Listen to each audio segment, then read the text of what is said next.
Welcome to Cultural Fluency Makers. I'm your host, David Wellisch. Each week, we welcome leaders to share how they stay ahead of the ever-changing consumer landscape. With today's cultural transformation, top brands need to understand diverse consumer segments from Gen Z, Hispanic, and LGBTQ+, to gamers, wine enthusiasts, and basketball fanatics in Iowa. Their marketing strategies require them to keep the pulse on their consumers, but also their brand in the category to continue to grow revenue for the long term. Cultural Fluency Makers is sponsored by Wellisch Group, the only cultural intelligence engine that provides brand and consumer insights on the why that drives consumer behavior and purchase decisions. Let's get started. What a great way to begin this Friday morning. I'm so excited for this episode and have been looking forward to it for the entire week. With me today, a globally respected marketing and growth leader known for driving transformation across some of the world's most iconic consumer brands, including Kellogg's, Campbell, Diageo, and where she's at today, which we'll disclose in a second. She's a purpose-led strategist and brand builder, recognized for turning brand purpose into measurable business growth through powerful storytelling, innovation, and strategic marketing leadership across flagship brands and broader transformation portfolios. Her career spans senior global marketing and innovation leadership roles across major CPG organizations, where she has consistently delivered breakthrough innovation, transformation, and new-to-world product development at scale. A recognized champion of sustainability initiatives, including pioneering packaging innovation in the snacks category, and a strong advocate for diversity, female empowerment, and modern, agile leadership practices that unlock entrepreneurial thinking inside large organizations. Today, I'm so excited to have with me the Senior Vice President of Growth Portfolio at PepsiCo, Ciara Dilley. Welcome to the show. It's so great to have you. Thank you so much, David. Gosh, I need you as my warm-up act every time I show up. That was a most generous introduction. Thank you. So, Ciara, as you well know, this country has gone through a demographic landscape, I would say transformation in the last, 10, 15 years. It didn't just start. And given all that, what do you see as the role for cultural intelligence or cultural insights for consumer companies such as PepsiCo? I couldn't agree more with you, David, in terms of the shift in this country and globally as well. And I think it's going to only continue and only accelerate. I think, though, we need to remember that the role of cultural relevancy has always been there, and the understanding of consumers and deep consumer insight has always been important. And, you mentioned some of the companies I've worked with. It was one of my first training modules with Diageo, was to really, truly understand the why behind consumer behavior. Because the belief is when you really understand that, you can show up in a more authentic way, which will help grow your brand and grow your organization, etc. So, and it's more relevant than ever today. And in some ways, people get scared. They think it's more complex because of the data that we have at our hands, the breadth of tools and materials, etc. But it still comes down to a deep and unwavering interest and curiosity in consumers, in what motivates them, in what their intentions are, what their needs are. But I think also the complexity or the richness of their background is more important than ever. And you alluded to that because of immigration, migration, because of the media landscape, etc. We may be living in one place, but feel very close to and informed by other areas, etc. So I say all of that to say it's a super exciting time. It has never been more important, particularly for our marketers, to make sure that they are investing in a deep, deep understanding of consumers and motivations. So, Ciara so eloquently said, what's hard about this? Why is it hard? Is it hard? And what's hard? In theory, it shouldn't be hard, David. I think if I reflect on how we are trying to bring it to life for new generations of marketers, new generations of insights professionals, etc., I think one is just time pressure. It takes time outside sometimes it's outside the day job, and theory should be part of it, to actually immerse yourself in consumers. And we'll talk, I'm sure, this morning about the many different ways you can do that. But that takes time and it has to be cultivated. It is a skill. So you don't wake up in the morning and suddenly be an expert at how do I really understand cultural relevance, how do I understand consumer insights, which is very important that we are training, that we are educating our teams and our people around how do I find that? Where do I go hunt? How do I know what is a true insight versus a data point, a fact point?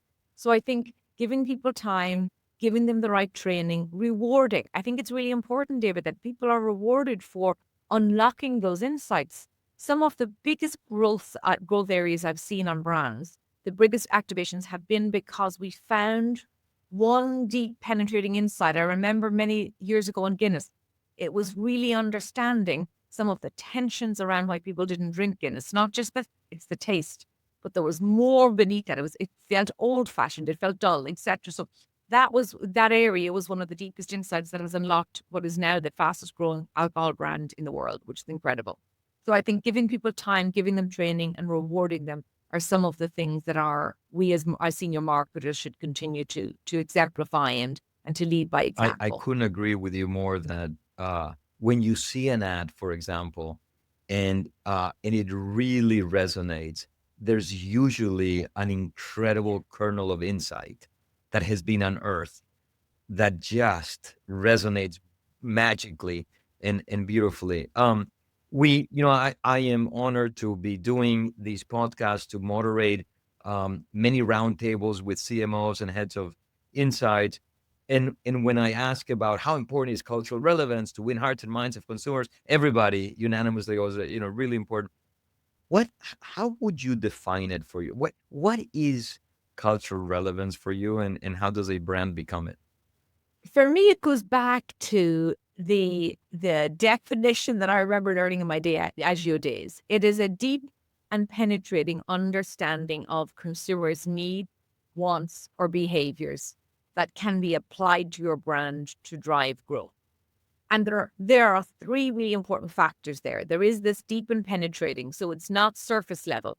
We're all really good at getting data points and quantitative data, which is very important in terms of the what, absolutely.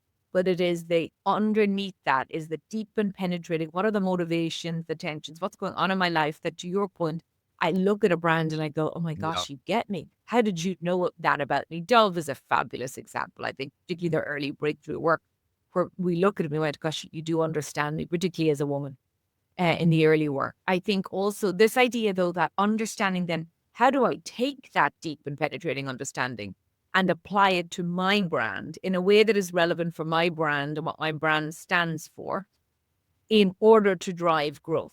Because as business leaders, that's what we are compensated on. That is our KPI. That is our job, is to drive growth for our shareholders, our employees, etc. And I think being able to say, whilst the cultural relevance may be universal, the understanding of my brand's role in order to engage in a meaningful way and how I can then activate that to make an impact is, I think those are the three steps we need to be thinking about as we consider the opportunity that being more culturally relevant represents. So really starting with this consumer depth, the deep consumer understanding. To that point, Ciara, you're originally from Ireland, worked internationally across massive companies like Diageo, Kellogg, are now based in Texas, leading PepsiCo in your growth role. How has your own cross-cultural journey shaped how you look at the nuances of the American consumer today? Yes, I mean, I've been so fortunate, David, and much of this was not planned. It wasn't laid out from a certain age, but I have been so lucky to work in different markets, UK and Ireland, as you said. I traveled a lot as a young student. I spent summers in Germany because I majored in German. I spent a year studying in Bavaria, law in German. I studied law in German, so I'm not the normal business grad, etc. So I've traveled so much. I've always had that curiosity. And I think we'll talk more about curiosity as we go through this. And then having the joy, I think Irish people are naturally they're interested in other people. We are a talkative bunch. We travel the world. We have had family who have emigrated, people who've come to live in Ireland. So we are just genuinely interested in other people. And we will tend to ask the questions not because we're nosy, because we want to hear about you. So I think that's been incredibly important for me. It's in my DNA. And then I gravitated towards these roles that were multi-market. So my first role in that regard was heading up innovation for Kellogg Europe for the foods and breakfast side of the business. And I soon realized that whilst we may call this beautiful continent Europe, and there are many things that we are similar, where we're proud to be European, there are also some incredible nuances and differences. And I had spent many hours sitting with French, German, Dutch, Croatian consumers explaining to me why breakfast is very different for them and why they needed different approaches and offerings. And that has always been fascinating. And then I think coming to the United States, it meant that I looked at this amazing country as a beautiful kaleidoscope of different cultures, different backgrounds, probably the best in the world, let's be honest, because of its history of immigration. And it has been fascinating to look at what unites and brings consumers together in the US and what makes them different. And that can often be where they live, east, west coast, the middle of the country, but also where they come from, where their family or their parents come from as well. So I think, David, that sort of background has made me so engaged and excited about the potential of cultural relevance and how that can you bring that to life and how it can strengthen your brand I can see it in relevance. your DNA. Wir können auf Deutsch unterhalten. Ja, ein kleines bisschen. Es kommt drauf an.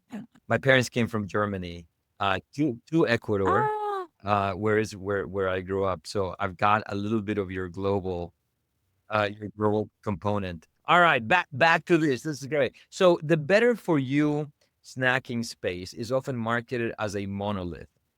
How does your team use cultural intelligence to understand how different communities define wellness or better choices differently? It's an area that I've worked in for probably 16 years now, David, between my time in Kellogg, because as we looked at the future of breakfast in Kellogg, we were looking at the massive impact of healthier options, both from a regulatory perspective, because there was a lot of pressure there, as well as consumer choices. And that, as well as when I moved to the US, really started to inform me that it really isn't a one size fits all.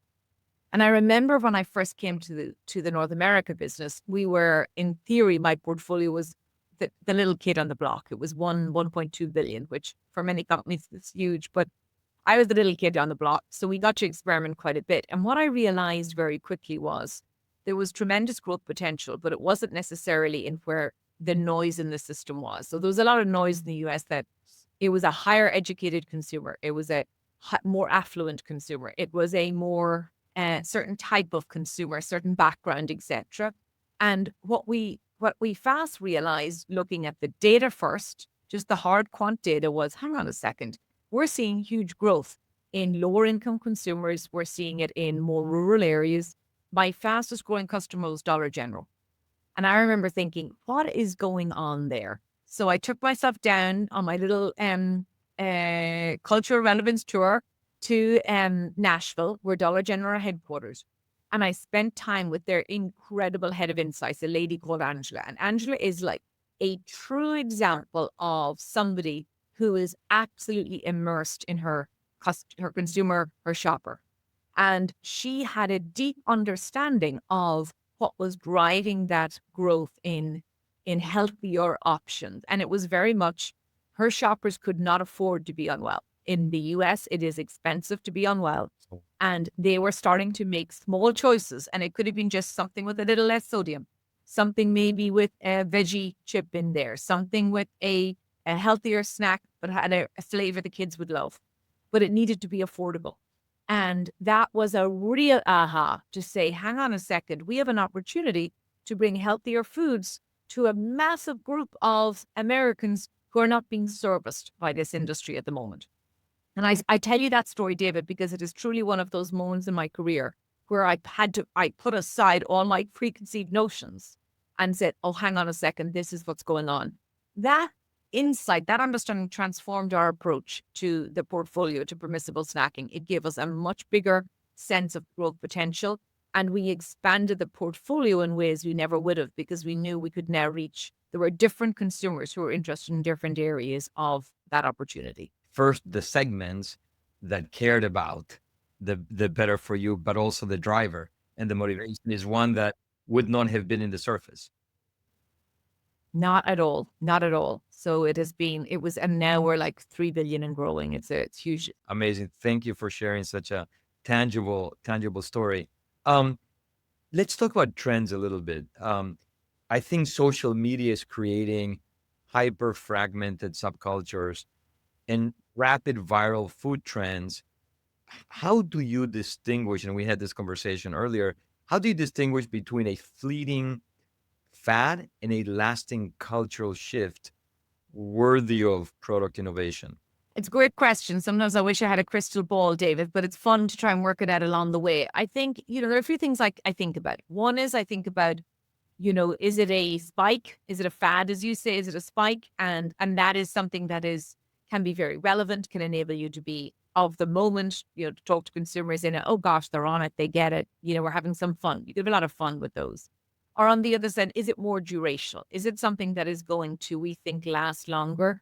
And that's where you're starting to think more about a longer term investment, maybe even, a product line that meets that trend. Maybe it's a more investment in terms of, production facilities, creative ideas, etc. So I think understanding the difference, but also understanding that both can be optimized in different ways. I think the other thing for me, though, is back to some of the principles we talked about at the start is it meeting a really deep consumer need or solving a consumer tension? Because if you are solving a problem for me, that's quite a big, to be able to solve consumer problems, particularly more meaningful ones, is then you go, I'm onto something bigger here. I mean, if I can really make a difference in someone's life, I'm onto something bigger. So that the answer to that question, I think, is it solving a deep need or a tension is very important in differentiating. The other piece that I think is interesting is, again, linked to what we talked about in terms of multifaceted, multi-market, geographically spread is, do you think it can travel? So can it travel, whether that be across the US, across, the coasts? Can it travel across multiple consumer groups? That is also a great question to ask. Now, many groups are big enough that, if it travels across, for example, all Asian Americans, that's huge. But I think being able to understand, does it have potential longer term across multiple groups, across multiple dimensions, is another filter we will use. And as I say, I think in summary, both are important, both are necessary. I think the spikes are actually something that large organizations have struggled more with, the short-term spikes, but they have a role to play. And you need to work out as a large organization, how do I harness those? How do I react in real time to those and not be afraid of them? And then how do I really lay down my long-term foundations for the durational? Is it easy to understand early, that's the point, that this is not a fad. This thing is big. It's a wave. And by the way, it will potentially create portfolio opportunities from that significant shift. Yeah, I mean, I think, let me give you one or two. I think flavor for us is one of the areas that actually plays in this domain, because there are so many new flavors, so many different ideas that are coming in from multi-markets. A celebrity might do something, a famous chef. Like, food is such a massive driver of cultural relevance at the moment. And I think it's a great example of where we are watching. We have so many trend reports. We have trend data. We have foresights that are trying to predict using different models.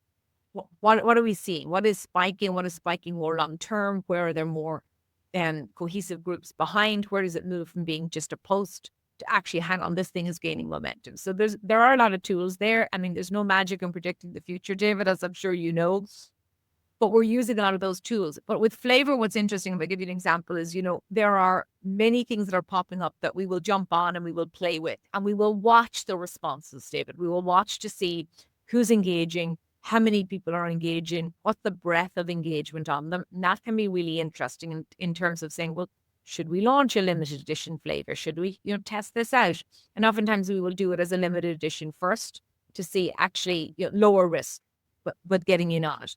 Versus something like, say, dill pickle. Dill pickle is a flavor that has just exploded in the last few years for many reasons. But one of the really interesting points around dill pickle was, and I didn't fully understand this being Irish, is that because I'm not a big pickle fan, and somebody said to me at the time, the underlying flavor elements of dill pickle, particularly the brininess and the sweet sour type uh, nuances, are actually something that is quite ingrained in American food culture.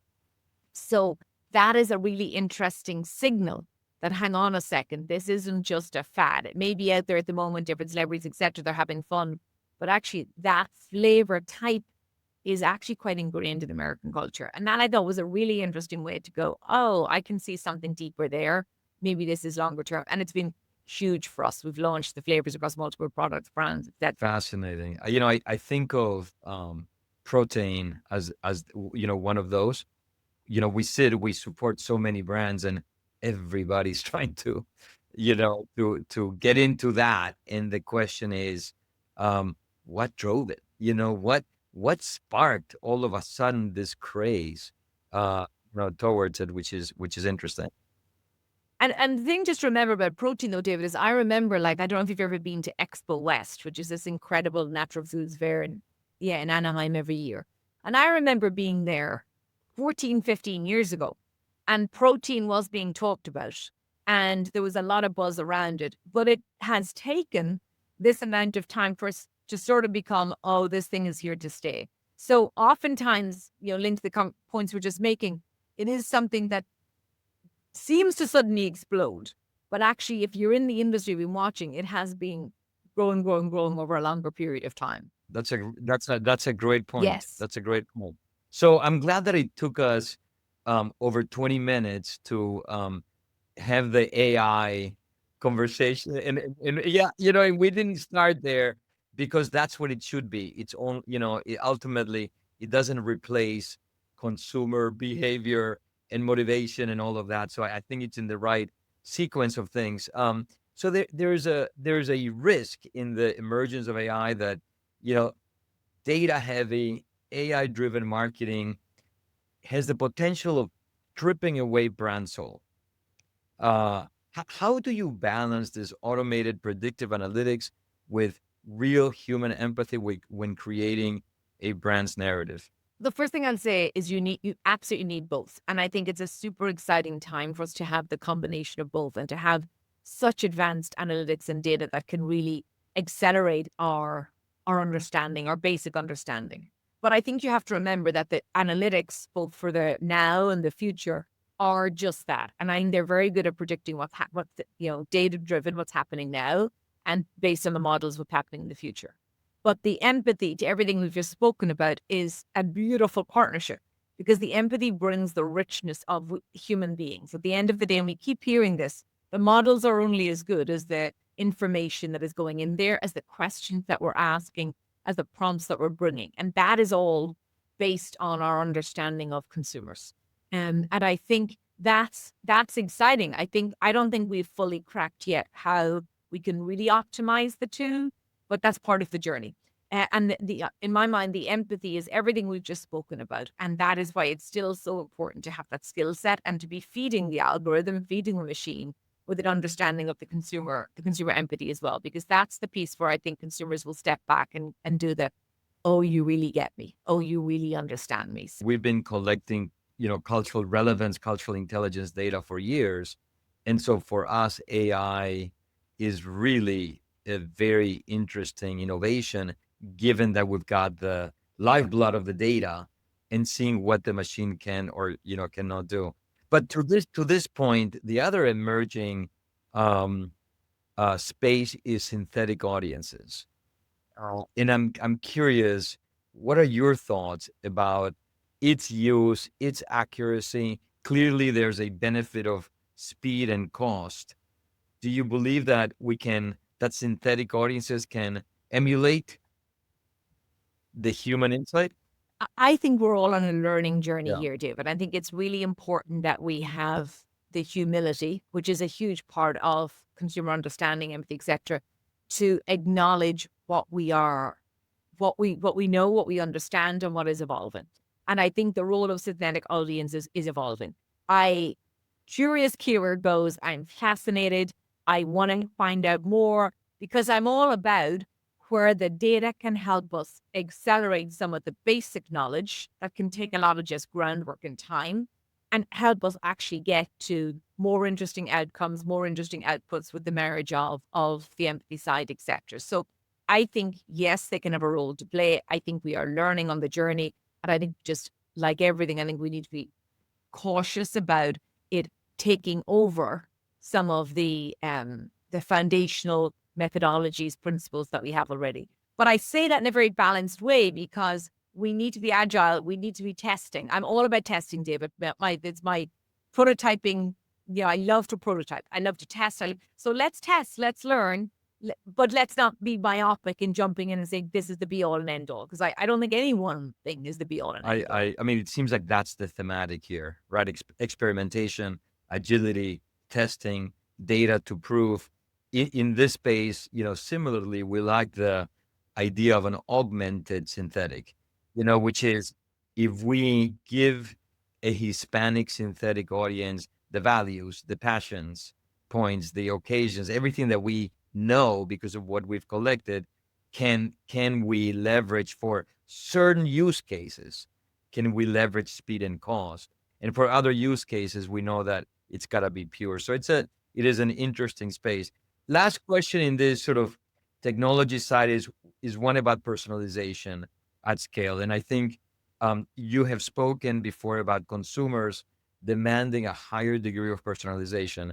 How can a massive company like PepsiCo deliver that sort of made just for me feeling using modern marketing tech without alienating this sort of mass audience? Another balancing act. An absolute balancing act. I think, again, and you find some of this is because of my upbringing in the Diageo, Kellogg's of this world. The first thing I'll say, David, is that it's so important to be consistent to your brand and to know what your brand is and what it stands for. So before you jump into trying to be all things for all people and answering all the different nuances and variations, etc., because consumers are complex beings, that I believe the brands that are most set up for success to optimize personalization and personalization skill are those who know themselves and know themselves really well.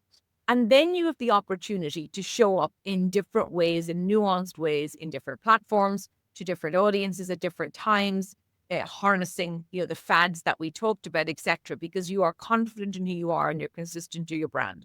I think two examples that I have, David, I think that bring this really well to life. I think Nike do an incredible job. I think they are so brand clear. They're so consistent in their message, yet they are able to access everyone around the world, from grandmothers to young kids to superstar athletes across multiple sports, multiple events, opportunities, etc.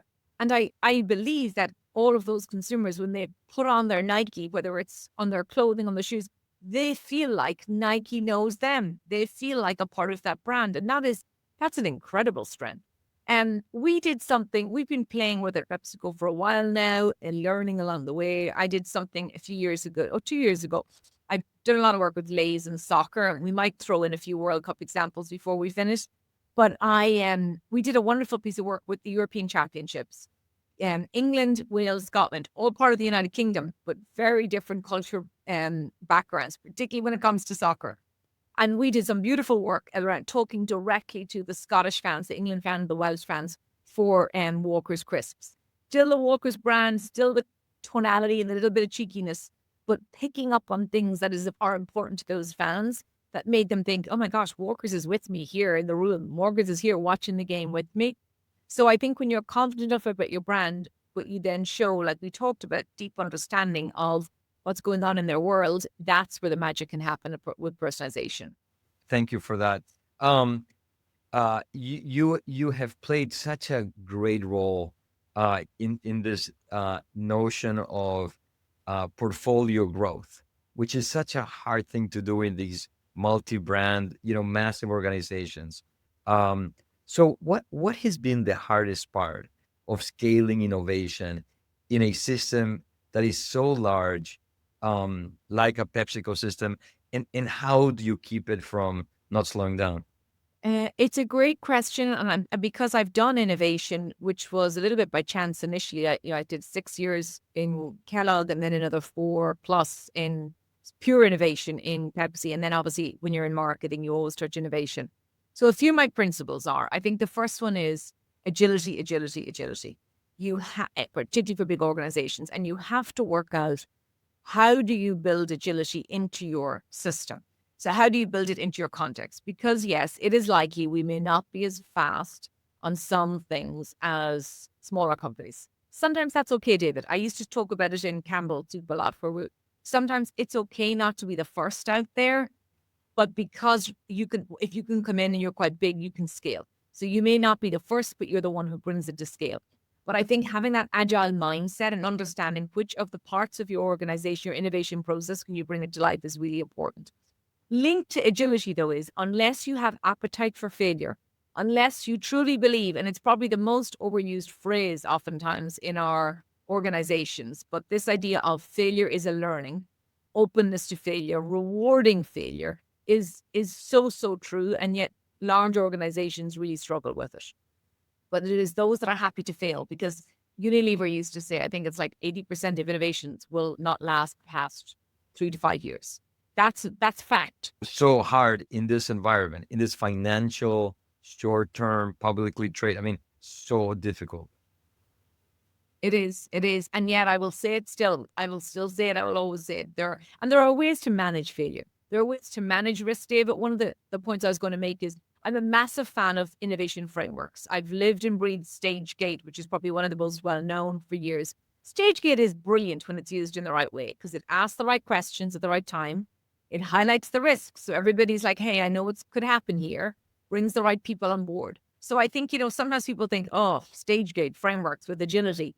If you're smart enough and you bring those two together, that's when the magic happens. And then the other point I want to make, I reference things like my work with startups, with entrepreneurs, with Expo West. It is critical, particularly for large organizations, that you are talking to the outside world, that you are talking to startups and entrepreneurs. I was one of the people that founded the Nutrition Greenhouse at PepsiCo, a fabulous model that was purely about supporting startups. There was no stake, there was no venture. It was literally, how can we bring our expertise to you so that we can help you grow your business? And in reverse, we learned so much of it. Oh, that's how they would do this. Oh, that's how they're so fast. Oh, that's the compromises they're willing to take, et cetera, et cetera. So I think that getting the external oxygen is a critical component. This will be the last business question. And then we have two more, just more personal, which is looking out over the next few years, what is the one cultural shift or emerging technology here that you think will completely redefine the consumer brand relationship? This is the one I'm most excited about, David. And because of how I just described myself earlier, you're going to get this. So I am really excited about what I'm seeing and hearing, where we're moving from individuals in virtual world to communities in Oh, real life. I love what I'm seeing in terms of, we've had many years of people on individual devices, individual algorithm, individual, at home, remote, remote learning, et cetera, et cetera. And I truly believe that there is a yeah. yearning from people of all ages to start to get back into some of that community connection. And I see it in so many, and this is where I'll throw in my FIFA World Cup example. I mean, it's been heartwarming to see people come together, fans come together, embrace their own team, but embrace the joy. I mean, I think it's probably been one of the most peaceful, Yes. kind tournaments we've ever seen. And I think, as you've seen, like some of the examples, the Norwegian fans and Unbelievable. their rowing, the Scottish Yeah. fans and their singing, the Japanese and their politeness and their tidying up and their etiquette. I mean, to me, David, that's what you and your team do brilliantly. Is like, that is that case study. I can't wait to see the case studies that are going to be Yeah. written about the World Cup for all industries, but particularly for marketers, because I hope that is a turning point in how we embrace in real life communities. And we have to remember, like, David, like, it doesn't take a tournament for this to happen. Many brands most brands have opportunities to be with their consumers every day, but there are brands like in the service industry, the restaurant industry, in the airline industry, in the apparel retail. They're with their consumers each and every day in real life. And I hope we see, David, a reawakening of a sense of responsibility and opportunity, that as I show up in the restaurant or as I service a passenger who comes on board my plane, that is an in real life opportunity for a brand to show up in a really meaningful way. And I hope we start to see a reawakening of that, and the brand being able to, really excite consumers and be there with them at every touch point. I love that. And I could not agree with you more. And it's what the world needs. So we'll move into more of a personal side of things really quick, which is, and I think I might be able even to guess, given this great conversation, what motivates you? What inspires you every day to do what you do? I've been doing a lot of thinking about this recently because you can see it in me. I think I get up every day and I give it my all. There's no half on with Ciara. I'm fully in because I love what I do, and I want to make outsized impact no matter what. I'm more hungry than ever. Linked a little bit, I think, to what you just said, the world needs it now. But the area that I think I bring an awful lot of added value to is the area in how I bring out the best in others. I truly believe that my role is there to help and support my teams and my people and the teams that I collaborate with to show up every day and bring their very best, because there's nothing more rewarding than as an individual if you feel you're doing your best every day. So my job is to support that, because I believe that's what will deliver transformational business turnaround. And that's what gets me up every day, is that impact. I love this question because I think that the younger audience is needed in this complex world of ours. If you could travel back in time and give your 20-year-old self advice with such an incredible trajectory that you have had, what would that be? I would definitely say take more risks. I think my early career, I was very organized. I was very planful. I was very respectful of what I thought the perfect career trajectory needed to be and what I thought I needed to do. And a lot of the time, I was very fortunate in the roles I got and took, but I will reflect, a lot of the time I did them because it was the right thing to do. I was being told, like, this is the experience you need. This is the right thing to do next. Don't deviate. Don't go off the path. So I think I would have taken more risk earlier on in my career. I might have moved sooner than I did. But on the other side, I'll go, I think what it's now awakened is an absolute unleashing of, okay, well, I didn't take them then, but I'm going to take them now. And maybe actually I'm better off taking them now because I have a bit more experience. So somebody said to me recently, always make sure you're making a decision. Your head, your heart, and your gut are aligned. And that also takes some experience. So I think now is a great time for me to start to unleash a bit and take a few more risks. I can't wait to see the unleash. And just to finish this episode, Argentina, Spain. Ooh, Spain all the way. I have very good friends from Sevilla, David. So I would not be popular if I didn't give that answer. Just be careful with the last 10 minutes of the game. I mean, it's been like 3 games in a row. Yeah, the last 10 I'll be hiding under the sofa for the last 10 minutes. Exactly.